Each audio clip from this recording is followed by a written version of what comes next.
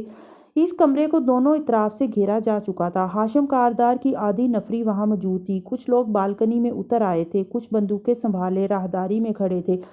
ہاشم نے لفافہ پکڑا اور دروازہ کھٹکھٹایا۔ جو اب جواب نہ دارو۔ اس نے گارڈ سے باسٹر کی کارڈ لیا، دروازے میں دھکیلا اور دروازہ کھل گیا۔ سعدی میں تمہارے پیپرز لے آیا ہوں، اس نے احتیاط سے کہتے ہوئے دروازہ دھکیلا۔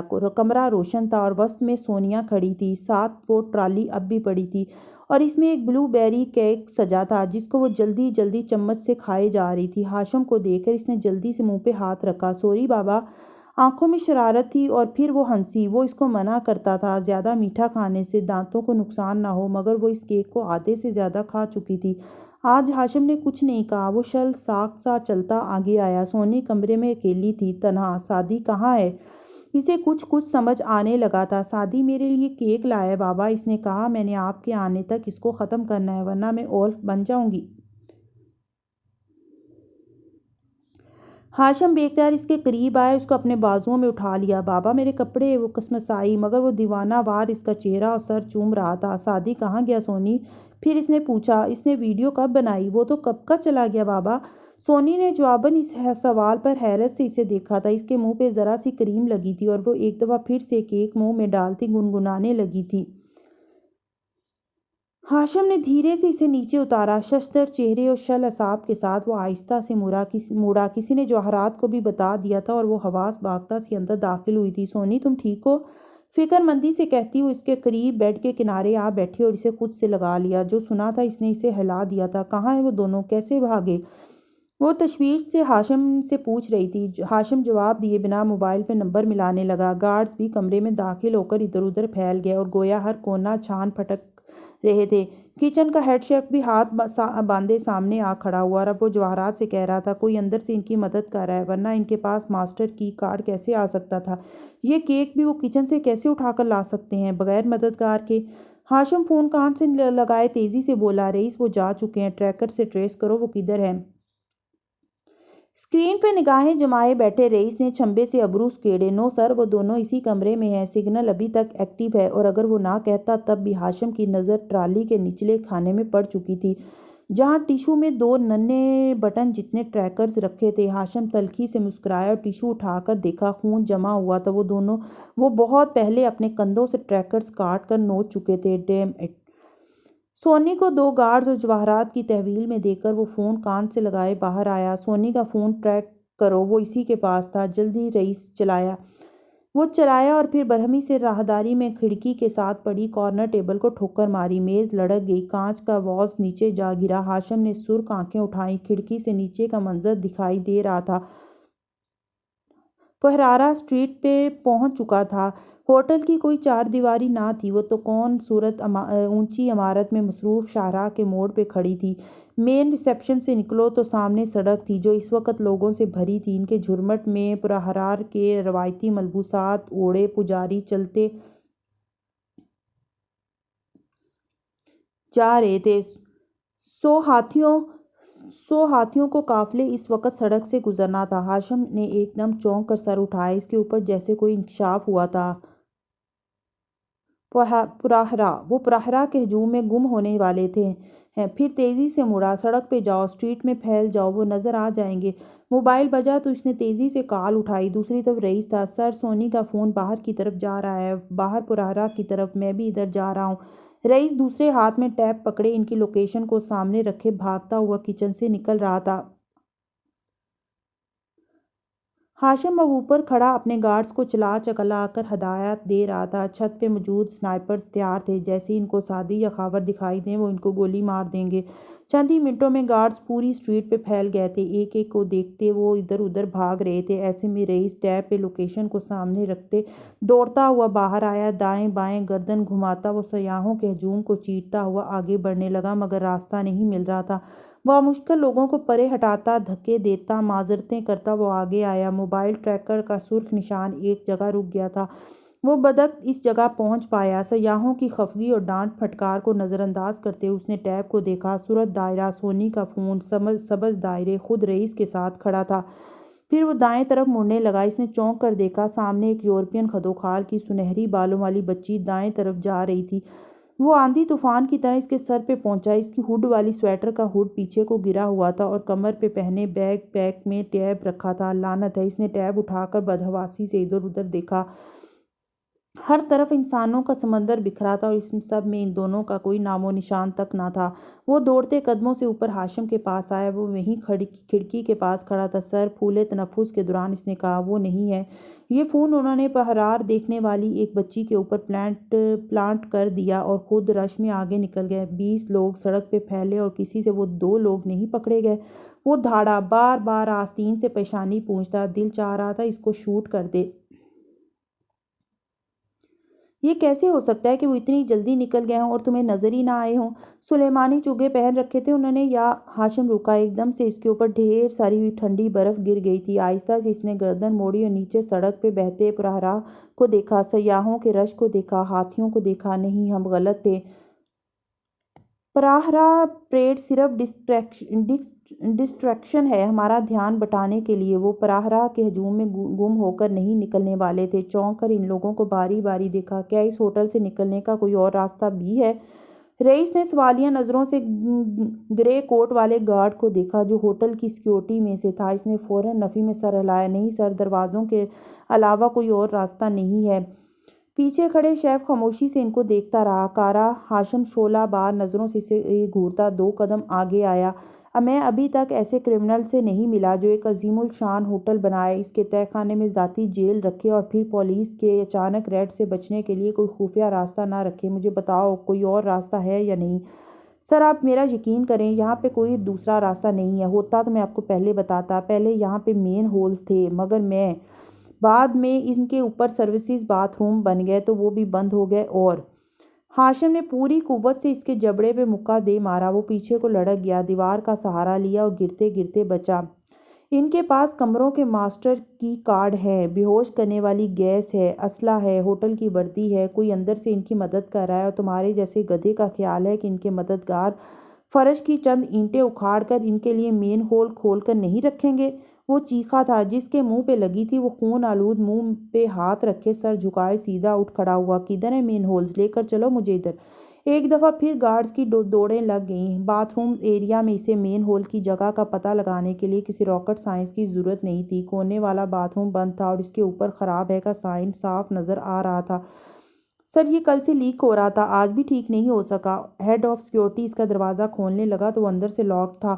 ہاشم نے اسے پرے دھکیلا اور بوٹ سے دروازے پہ ٹھوکر ماری۔ 1 2 اور دروازہ اٹھتا ہوا دوسری طرف جا لگا۔ اندر فرش کے کونے میں اتنی جگہ اکھڑی پڑی تھی کہ ایک آدمی نیچے اتر سکے۔ نیچے 30 فٹ کی اترائی تھی اور اس کے نیچے لمبی سرنگ۔ ہاشم آگے آیا اور اس مین ہول کے دہانے پہ کھڑے ہو کر گردن جھکائے اندر کو جھانکا۔ اوپر ایک ٹائل تلے ایک کاغذ رکھا تھا۔ ہاشم نے جھپٹ کر اسے اٹھایا اور چہرے کے قریب لایا۔ Everyone's bit of a fixer upper. وہ سادی کی لکھائی لاکھوں میں پہچانتا تھا۔ غصے سے مروڑ کر کاغذ پرے پھینکا۔ گارڈز اور رئیس باہر کو بھاگے تھے۔ کچھ لوگ اندر اتر رہے تھے اور کچھ باہر سے اس کے دوسرے دہانے تک جا رہے تھے، مگر ہاشم کاردار جانتا تھا کہ وہ لوگ اب تک بہت دور جا چکے ہوں گے۔ کافی دیر پہلے جس وقت ہاشم کاردار سادی سے فون پہ اس کے ڈاکومنٹس لانے کی بات کر رہا تھا، اس سے کچھ دیر بعد وہ دونوں سڑک کنارے بنے اس مین ہول کے اوپر رکھے لوہے کی پلیٹ اٹھا کر باہر نکل رہے تھے۔ سونی کا ٹیب وہ سروسز باتھ روم تک جاتے ہوئے راستے میں ایک سیاہ بچی کے بیک پیک میں گرا کر آگے بڑھ گیا تھا۔ اندھیر سڑک پہ وہ تیزی سے باہر نکلے اور لوہے کی پلیٹ برابر کر کے اسی طرح آگے بڑھتے چلے گئے۔ سڑک تقریباً سنسان تھی۔ عموماً وہ پر رونق ہوتی تھی، مگر چونکہ یہ پراہرار کا روٹ نہیں تھا سو سارے لوگ گویا یہاں سے سمٹ کر ادھر جا چکے تھے۔ جو پھر رہے تھے انہوں نے بیک پیک اور ٹارچرز پکڑے۔ 2 آدمیوں کو مین ہول سے نکلتے دیکھ کر ان کو صفائی یا پلمبنگ کا عملہ خیال کیا اور نظر انداز کیا۔ ان کو 30 منٹ لگے تھے کم از کم اس مین ہول کا معلوم ہونے میں۔ خاور نے تیز تیز چلتے گھڑی دیکھتے ہوئے کہا۔ سعدی خاموشی سے چلتا رہا۔ وہ اتنے دنوں، ہفتوں، مہینوں بعد تازہ ہوا میں آیا تھا۔ سر اٹھا کر پورے چاند کو دیکھا جو سیاہ آسمان پہ دمک رہا تھا۔ پویا ماہ کامل اور اس کی چاندنی میں نیچے بہتے پراہراہ کی موسیقی اور شور یہاں تک سنائی دے رہا تھا۔ ایک موڑ کر خاور نے لبوں پہ انگلی ڈال کر سیٹی بجائی 3 دفعہ۔ فوراً سے ایک ٹک ٹک سری لنکن رکشہ تیزی سے چلتا ان کے قریب آ رکا۔ وہ دونوں جلدی سے اس میں بیٹھے اور ٹک ٹک سڑک پہ گویا اڑتا ہوا دور چلا گیا۔ اور یقیناً یہ ٹک ٹک رکشہ ڈرائیور بھی تمہارا جاننے والا ہوگا۔ سعدی نے تیز ہوا کے شور میں اونچی آواز سے ساتھ بیٹھے خاور سے پوچھا۔ میں نے اس شہر میں ہاشم کاردار کے لیے برسوں کام کیا ہے، کیا میرے چند وفادار کانٹیکٹس بھی نہیں ہوں گے یہاں؟ وہ بگڑ کر بولا تھا۔ سعدی مسکرا کر رہ گیا، مگر وہ جانتا تھا ابھی وہ آزاد نہیں ہے۔ جب تک ہاشم کاردار کے آدمی اس مین ہول تک پہنچے وہ دونوں مفرور قیدی وہاں سے بہت دور جا چکے تھے۔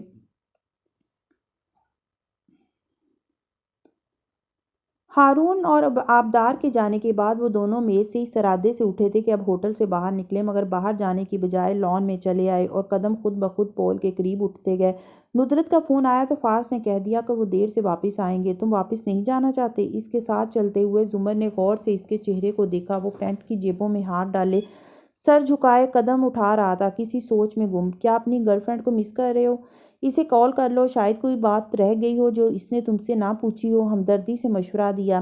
فاس نے سنہری آنکھیں اٹھا کر اسے دیکھا اور ذرا سا مسکرایا۔ تمہیں اس سے کوئی خطرہ نہیں ہے، وہ معصوم سی لڑکی ہے، سادہ اور مذہبی سی۔ وہ مجھ میں بالکل بھی انٹرسٹڈ نہیں ہے۔ پول کے کنارے وہ دونوں آمنے سامنے آ کھڑے ہوئے تھے۔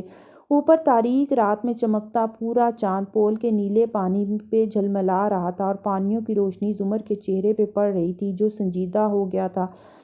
نہ وہ معصوم ہے نہ مذہبی۔ اس کا سکارف ایرانی کلچر کا حصہ ہے یا اس کو اپنے بال نہیں پسند۔ مذہبی سکارف ایسا نہیں ہوتا۔ مجھے تو وہ ایک بگڑی بچی کے سوا کچھ نہیں لگی۔ خیر وہ اتنی اہم نہیں ہے کہ ہم اس کو ڈسکس کریں۔ تم بتاؤ گھر کیوں نہیں جانا چاہتے؟ سینے پہ بازو لپیٹے وہ پوچھ رہی تھی۔ گھنگریالے بھورے بال سمٹ کر چہرے کے بائیں طرف ڈال رکھے تھے اور بھوری لائنز سے مزین آنکھیں سکیڑ کر اس پر جما رکھی تھیں۔ ناک میں پڑی سونے کی بالی ماہ کامل کی چاندنی میں دمک رہی تھی۔ مجھے ڈپریشن ہوگا زمر، میرے لیے پہلی رات ہمیشہ تکلیف دہ ہوتی ہے۔ تھانے کی پہلی رات، جیل کی پہلی رات، دوبارہ گرفتاری پہ جیل کی پہلی رات، اور اب سر جھکائے جوتے کی نوک سے گھاس کو مسلتے وہ کہہ رہا تھا، وہ گھر میرے لیے بہت اہمیت کا حامل تھا، مجھے بہت پیارا تھا، اس کو بیچ کر میں خوش نہیں ہوں۔ اب کیا کرو گے؟ جاب کب ڈھونڈو گے؟ وہ فکر مند تھی۔ وہ باپ بیٹی ذہن سے محو ہونے لگے۔ مل جائے گی جاب، نہیں تو پیسے ہیں میرے پاس، چھوٹا موٹا کاروبار تو کر ہی سکتا ہوں۔ کندھے جھٹک کر لاپرواہی سے بولا، ندرت بھابی بھی چاہتی ہیں کہ تم ریسٹورنٹ میں ان کے ساتھ شراکت داری کر لو یا اوپر والے پورشن میں کچھ بنوا لو۔ اس نے استہزائیہ سر جھٹکا۔ وہاں سارے رشتہ دار آتے ہیں ہمارے، میں ان سے نہیں ملنا چاہتا۔ فارس تم بے گناہ ہو، عدالت نے تمہیں بری کیا ہے، تو کیوں بھاگتے ہو اپنے رشتہ داروں سے؟ زمر بی بی، لوگوں کو اس بات سے غرض نہیں ہوتی کہ یہ آدمی بے گناہ تھا یا گناہ گار۔ جیلوں میں جانے والے 90% لوگ مجرم ہوتے ہیں، مگر لوگ سمجھتے ہیں سب مجرم ہیں۔ جن نظروں سے میرے رشتہ دار مجھے دیکھتے ہیں، میرے قریب آنے پہ میرے بارے میں سرگوشیاں کرتے ہیں، ان میں خون جلانے کے لیے میرے پاس نہ وقت ہے نہ توانائی۔ کہتے ہوئے وہ آگے بڑھا اور پول کے کنارے بیٹھ گیا۔ زمر بھی گہری سانس لے کر ساتھ آ بیٹھی۔ ڈنر کے دوران کی گئی جیل کی باتوں نے اسے ڈسٹرب کر دیا تھا۔ میں چاہوں بھی تو تہرے قتل کے الزام سے کبھی پیچھا نہیں چھڑا سکتا، میں کبھی بھی نارمل نہیں ہو سکتا۔ وہ سنجیدگی سے سر جھکائے کہہ رہا تھا، مگر میں ہونا چاہتی ہوں۔ وہ گھٹنوں پہ تھوڑی ٹکائے پورے چاند کو پانی میں تیرتے دیکھ کر گویا خود سے بولی تھی، میں بھی اس برف کو پگھلانا چاہتی ہوں، مگر مجھے نہیں پتا میں کیا کروں، تمہارے بارے میں سوچوں یا نہیں۔ فارس نے گردن پھیر کر اسے دیکھا۔ وہ اداس نظر آ رہی تھی۔ تمہارا اور میرا ایک ساتھ کوئی مستقبل نہیں ہے۔ اس رات جو میں نے اس ریسٹورنٹ میں کہا تھا میں اس کے لیے شرمندہ ہوں، مگر وہ سچ تھا۔ جلد یا بدیر ہم الگ ہو جائیں گے۔ مگر زمر نے اس دفعہ برا نہیں مانا، وہ نارمل رہی۔ تو پھر کب دے رہے ہو تم مجھے طلاق؟ پول میں جیسے چاند سے کوئی چیز آن گری تھی، کچھ چٹکنے کی آواز سی آئی۔ طلاق الگ ہونے کا واحد راستہ نہیں ہوتی، گو کہ میرے دل میں تمہارے لیے کوئی انات نہیں ہے، صرف محبت ہے، عزت ہے۔ مگر میں ایک ایسا آدمی ہوں، میرے ساتھ بہت سے مسئلے ہیں، میرے دشمن ہیں، میری دشمنیاں ہیں۔ میں بہت جلد خود کو تم سے الگ کر دوں گا تاکہ میری کورس تمہیں مزید نقصان نہ دیں۔ پہلے بھی تمہارا بہت نقصان ہو چکا ہے۔ وہ میری قسمت تھی فارس، زندگی میں پہلی دفعہ اس نے تسلیم کیا۔ وہ میرا قصور تھا، میں اپنے سے جڑی کسی عورت کی حفاظت نہیں کر سکتا۔ وہ پول کے پانی کو دیکھتے ہوئے یاسیت سے کہہ رہا تھا، مگر اس نے گہری سانس لی۔ جب تک ہم ساتھ ہیں ہم خوش تو رہ سکتے ہیں نا زمر، ایک اچھے کپل کی طرح۔ اور زمر سے کوئی جواب نہ بن پڑا تھا۔ جب فارس کا موبائل بجنے لگا، اس نے ایک نظر اٹھایا، دیکھا آپا کالنگ۔ اس نے کال کاٹ کر فون آف کر دیا۔ ہماری کریزی فیملی ہمیں خوش نہیں رہنے دے گی، وہ جل کر بولا تھا۔ جب بتا دیا ہے کہ نہیں آ رہے ہم گھر تو بار بار کال کر کے بلائیں گے کہ بھنڈی گوشت بنا ہے، آ کے کھا لو۔ وہ ایک دم زور سے ہنسی۔ دفتر اس کا اپنا موبائل بھی تھر تھرانے لگا۔ زمر نے ہنسی روک کر اسکرین فارس کے سامنے لہرائی، حنین کالنگ، اور کال کاٹ دی۔ وہ سلسلہ کلام جوڑنے ہی لگا تھا کہ گھر کے پی ٹی سی ایل سے کال آنے لگی۔ اسے یاد تھا کہ نئے گھر میں صبح ہی حنا نے فون کی تار وغیرہ جوڑی تھی، اور وہ پھر سے کال کاٹ کر فارس کی طرف متوجہ ہوئی۔ تم کیا کہہ رہے تھے؟ انجان بن کر پوچھا۔ بازو گھٹنوں کے گرد لپیٹ کر وہ بیٹھی تھی اور سیل فون ابھی تک ہاتھ میں تھا۔ یہی کہ کل کی کل دیکھیں گے، کیا پتہ ہم کبھی الگ نہ ہوں، کیا پتہ سب ٹھیک ہو جائے۔ تو پھر بیٹھے بیٹھے وہ اس کی طرف گھوما اور نرمی سے مسکرا کر اس کا چہرہ دیکھا۔ زمر یوسف خان، کیا تم فارس غازی کی بیوی کی حیثیت سے ایک نارمل زندگی گزارنا چاہو گی؟ زمر نے بے اختیار امڑ کر آتی مسکراہٹ دبائی۔ پہلے مجھے آپ کہو۔ فارس نے سر کو اس بات میں خم دیا اور ذرا سا کنکھارا۔ زمر یوسف خان، اس کی آنکھوں میں دیکھ کر آہستہ آہستہ سے دہرایا، کیا تم فارس غازی کی بیوی کی حیثیت سے نارمل زندگی گزارنا چاہو گی؟ اور فارس غازی کو کون کسی بات کے لیے مجبور کر سکتا تھا؟ ہاں، صرف وہی مجبور کر دیتا تھا۔ زمر نے گہری سانس اندر کو کھینچی۔ نمبر 1، میں تمہاری ریسٹورنٹ والی کوئی بات نہیں بھولی۔ نمبر 2، میں تمہارے 14 نکات سن چکا ہوں۔ اب تم فون ایک دفعہ پھر زوں زوں کرنے لگا۔ غیر شناسہ نمبر تھا۔ فارس کے ابرو تنے۔ مجھے سننے دو، کوئی ضروری کال نہ ہو۔ اس نے موبائل کان سے لگایا۔ ہیلو۔ فارس غور سے اس کے تاثرات دیکھنے لگا۔ کون؟ حسینہ؟ اچھا، یہ تمہارا نمبر ہے؟ اور اس سے زیادہ فارس غازی سے برداشت کرنا مشکل تھا۔ فون زمر کے کان سے نوچا اور اپنے کان سے لگایا۔ حسینہ، تم اسی وقت اپنی نوکری سے فارغ ہو، سامان سمیٹو اور اپنی شکل گم کرو۔ میرے واپس آنے تک اگر تم مجھے نظر آ گئیں تو اچھا نہیں ہوگا۔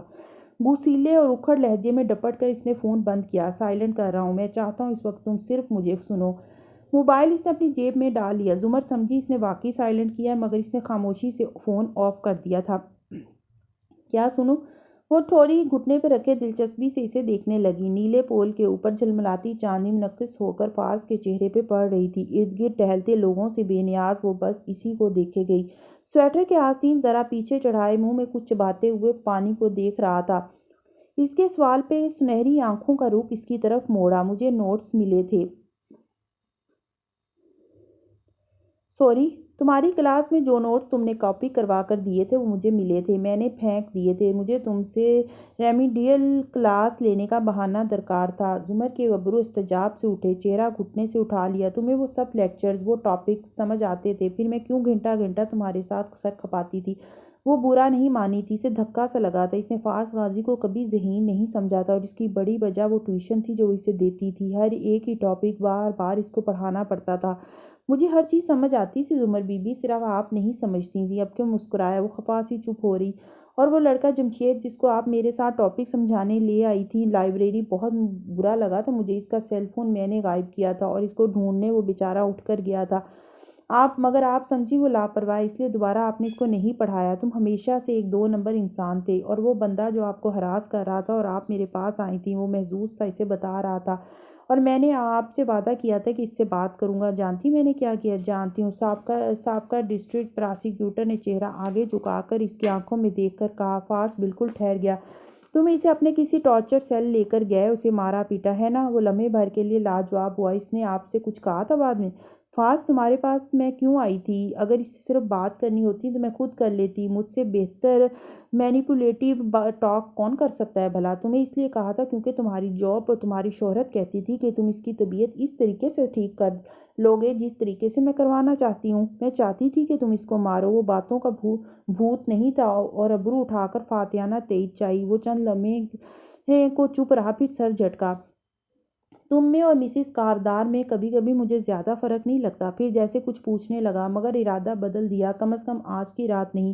اور بتاؤ، اور کیا کچھ کر چکے تم میرے علم میں لائے بغیر؟ مسکرا کر پوچھنے لگی۔ فارس نے گھڑی پہ وقت دیکھا۔ پہلے چل کر کھانا کھاتے ہیں۔ ہارون عبید کا حرام کا مال تھوڑا بہت زہر مار کیا تھا اور اٹھ کھڑا ہوا۔ ویسے بھی ہمارے پاس ابھی بہت وقت ہے، کم از کم آج کی رات ہم واپس نہیں جا رہے، یہیں رہتے ہیں اتنے مہنگے ہوٹل میں۔ اس نے گردن اٹھا کر استعجاب سے اسے دیکھا۔ روز روز تھوڑا ہی کرتا ہوں آپ پہ اتنا خرچہ۔ مسکرا کر اس نے ہاتھ بڑھایا اور پگھلنے والے انکار نہیں کیا کرتے۔ وہ اس کا ہاتھ تھام کر اٹھ کھڑی ہوئی۔ اب پول کنارے وہ دونوں ایک دوسرے کے مد مقابل کھڑے تھے، ایک دوسرے کی آنکھوں میں جھانکتے۔ تم ہمیشہ میرے سامنے مختلف روپ میں آتے ہو۔ پہلے تم میرے رشتہ دار تھے، پھر اسٹوڈنٹ بنے، پھر میرے مجرم، پھر ایک کاغذی انتقامی رشتے کا ایک پرزہ، پھر شادی کے لیے میرے پارٹنر بنے، پھر ایک بے گناہ انسان کی حیثیت سے میرے سامنے کھلے، پھر میرے کلائنٹ بنے، اب شوہر بن جاؤ گے۔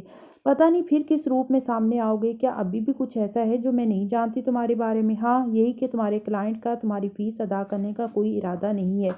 وہ اس سوال سے بچتا تھا سو مسکراہٹ دبا کر بولا تو وہ ہنس دی، پھر مصنوعی خفگی سے بولی، نمبر 1، اب مجھے اس بات سے فرق نہیں پڑتا کہ تم اور میں مستقبل میں ساتھ رہیں گے یا نہیں۔ میں مزید کوئی پلاننگ کیے بغیر، نفع نقصان سوچے بغیر اس شادی کو قبول کرنے کے لیے تیار ہوں، مگر نمبر 2، اس کا یہ مطلب نہیں ہے کہ میرے دل میں تمہارے لیے کوئی فیلنگز ہیں، کیونکہ نمبر 3، میں تمہاری ریسٹورنٹ والی کوئی بات نہیں بھولی، اور نمبر 4، ابھی تک اس کی آنکھوں میں آنکھیں ڈال کر اعتماد سے بولی، آئی ہیٹ یو۔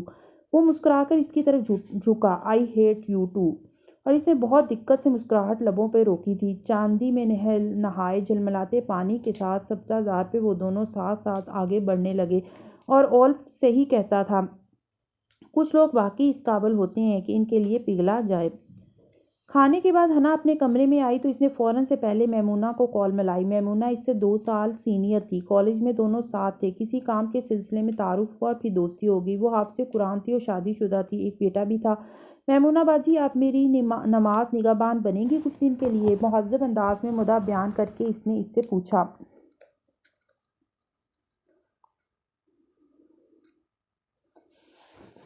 حنین، دیکھو، میں اول تو کسی کی ذمہ داری لیتی نہیں، لیکن اگر لوں تو اسے آخری سانس تک نبھاتی ہوں۔ میں ہر روز فجر کی اذان کے 45 منٹ بعد تمہیں کال کر کے پوچھوں گی کہ تم نے نماز پڑھی یا نہیں، اور روز رات کو تم مجھے ٹیکسٹ کر کے بتانا ہوگا کہ آج تم نے 5 میں سے کتنی نمازیں پڑھی ہیں۔ جس دن تم کوتاہی کرو گی میں تم سے وضاحت مانگوں گی، اور مجھے امید ہے کہ تم خود کو اور مجھے شرمندہ نہیں کرو گی۔ میمونہ سے ویسے ہی ایک ریزروڈ سا رشتہ تھا، اب تو مزید لحاظ آ گیا۔ وہ جلدی سے بولی، انشاءاللہ میں صبح اٹھ جاؤں گی۔ اور زندگی میں پہلی دفعہ حنین یوسف کو سمجھ آیا تھا کہ بچے کو نماز پڑھانے کے لیے ماں باپ کو ان پہ سختی کیوں کرنی پڑتی ہے، عادتیں ڈالنے کے لیے سختی کرنی پڑتی ہے۔ اس نے فون بند کر کے اوپر آسمان کی طرف دیکھا۔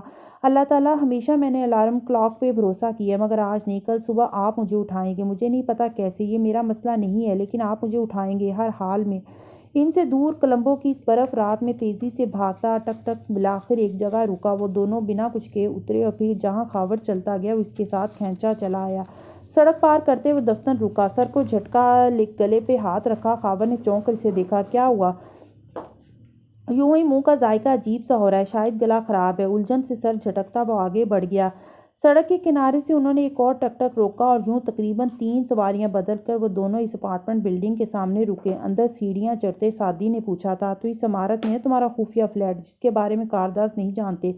میرے پاس ایسی کئی خفیہ جگہیں ہیں، وہ ماتھے پہ بل لیے کھردرے لہجے میں بتاتا زینے چڑھتا گیا۔ فلیٹ معمولی اور سستا سا تھا۔ سعدی گردن ادھر ادھر گھماتا طائرانہ نظروں سے جائزہ لیتا اندر داخل ہوا۔ بیگ صوفے پہ دھرا، خاور سیدھا اندرونی کمرے میں چلا گیا۔ سعدی چوکھٹ پہ آیا تو دیکھا خاور کارپٹ ہٹا کر نیچے زمین پہ جھکا ہوا تھا اور فرش کے اندر بنے ٹریپ ڈور سے ایک باکس نکال رہا تھا۔ سعدی آگے آیا اور ایک دھاتی باکس تھا، ایسے باکس کو گو باکس کہتے ہیں۔ اس میں خاور کے نام کے 3 پاسپورٹ تھے، پستول تھا اور رقم کی گڈیاں تھیں۔ ایمرجنسی میں بھاگتے وقت کا سارا سامان گویا باکس میں موجود تھا۔